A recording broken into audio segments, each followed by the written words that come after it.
El Señor esté con ustedes y con tu espíritu. Lectura del Santo Evangelio según San Lucas. Gloria a ti, Señor. Un día en que Jesús, acompañado de sus discípulos, había ido a un lugar solitario para orar, les preguntó: ¿quién dice la gente que soy yo? Ellos contestaron: unos dicen que eres Juan el Bautista, otros que Elías, otros que alguno de los antiguos profetas que ha resucitado. Él les dijo: ¿y ustedes quién dicen que soy yo? Respondió Pedro: el Mesías de Dios. Entonces Jesús les ordenó severamente que no lo dijeran a nadie. Después les dijo: es necesario que el Hijo del Hombre sufra mucho, que sea rechazado por los ancianos, los sumos sacerdotes y los escribas, que sea entregado a la muerte y que resucite al tercer día. Palabra del Señor. Gloria a ti, Señor Jesús. Hermanos, Jesús ha estado con sus discípulos ya 3 años. Lo han conocido, lo han amado, han colaborado con Él. Si algo Dios desea es que le conozcamos, porque a través del conocimiento viene el amor. Si conocemos a Dios, pues le vamos a amar. Dice ese dicho: imposible conocer a Dios sino amarlo. Jesús tuvo esos 3 años para revelarse. Si tan solo un encuentro, un día, cambió el corazón de Juan y Santiago, imagínate 3 años. 3 años al lado de Jesús. Tiene que llevarnos a tener una fuerte adhesión a Él, una fuerte comunión con Él, un impacto grande, profundo, una experiencia que llegue a lo más profundo, a las entrañas, que nos cimbre, que nos marque, que nos selle. La relación con Jesús debe de producir esto, hermano. Debe de transformar, de cambiar nuestro interior, nuestro corazón, nuestra vida. Pues bien, Jesús ya ha estado largo tiempo con los discípulos. Los discípulos han escuchado su palabra. Los discípulos lo han tocado, lo han abrazado. Han estado a la mesa con Él. Han pasado largos ratos con Jesús. Qué glorioso, qué hermoso esto. Y Jesús ahora va a preguntarles, va a examinarlos. Y la primera pregunta que les hace es: ¿quién dice la gente? ¿Quién dice la gente que soy yo? La gente que está un poco más lejos. ¿Qué es lo que han entendido? Claro, no va a ser lo mismo los 12, la experiencia de los 12, a la experiencia de las multitudes. Las multitudes dicen que eres Juan el Bautista, porque Juan el Bautista fue decapitado y Jesús continuó la obra. Cuando Juan fue decapitado, Juan ocupaba el escenario. Juan era la figura principal. Juan es quitado del escenario, es decapitado, y entonces Jesús viene a ocupar el lugar principal del escenario.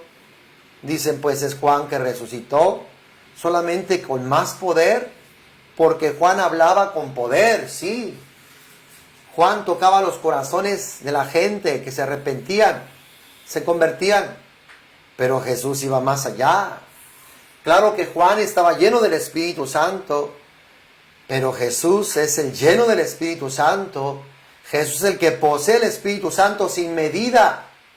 Jesús fue el que comunicó el Espíritu Santo en el vientre de su madre, de Juan. Así es que Jesús es mucho más que Juan el Bautista. Unos dicen que eres Elías, como Elías no experimentó la muerte, sino que fue arrebatado en un carro de fuego. Pues se decía que Elías regresaría. Elías resucitó muertos, hizo bajar fuego del cielo, detuvo la lluvia, hizo llover, resucitó muertos. Pues eres Elías porque haces los mismos milagros que Elías.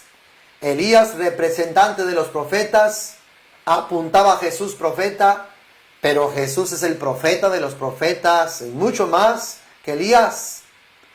Pues que eres alguno de los antiguos profetas que ha resucitado.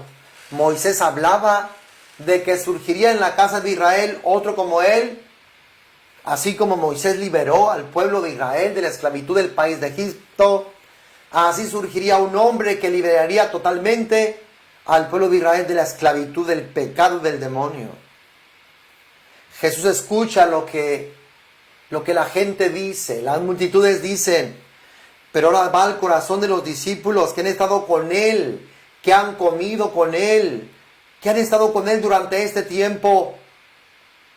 Cada uno de ellos ha tenido una experiencia. Recuerda a Andrés, a Juan, aquella tarde que la pasaron con él. Recuerda a Pedro allí en la orilla del mar. Recuerda a Mateo allá, que lo ve y le dice, sígueme y deja la mesa de recaudar impuestos. Recuérdate de a Natanael, de Felipe. Ellos fueron impactados por Jesús. Jesús de alguna forma derramó una gracia especial sobre ellos para atraerles, para seducirles, para que le siguieran. Algo de más tuvieron que haber visto, algo mejor que su vida, algo mejor que lo que estaban haciendo. Vieron en Jesús que le siguieron. Y Jesús les dice a ellos, ¿y ustedes quién dicen que soy yo? Y Pedro, adelantándose a los 11, dice, tú eres el Mesías de Dios. Mesías quiere decir, tú eres el ungido, el elegido, el escogido. Entonces Jesús les ordenó severamente que no lo dijeran a nadie. Jesús es el Mesías. Jesús es el hijo de aquella mujer, enemiga de la serpiente. Jesús es el Hijo de Dios. Jesús es aquel que había de realizar la salvación. Jesús no quería que los demás lo supieran, porque lo más seguro es que iban a proclamarlo rey. Pero Jesús no había elegido un mesianismo al estilo de los mesías de este mundo, uno que controlara, dominara. Jesús escogió el mesianismo al estilo de Isaías, del siervo sufriente, de aquel que habría de ser perseguido, de aquel que sufriría la cruz, la ignominia, el rechazo, el desprecio, el dolor, el sufrimiento. Jesús les ordena severamente que no lo dijeran a nadie, porque los mismos discípulos cuando se dirigían a Jerusalén pensaban, ese es el Mesías, vamos a ir a Jerusalén y él se va a proclamar rey y vamos a gobernar y vamos a derrocar el imperio romano y Jesús va a manifestar su poder al estilo de los reyes de la tierra. Pero no fue así. Por eso es que Jesús tiene que decirles, es necesario que el Hijo del Hombre sufra mucho, que sea rechazado por los ancianos, los sumos sacerdotes y los escribas, que sea entregado a la muerte y que resucite al tercer día.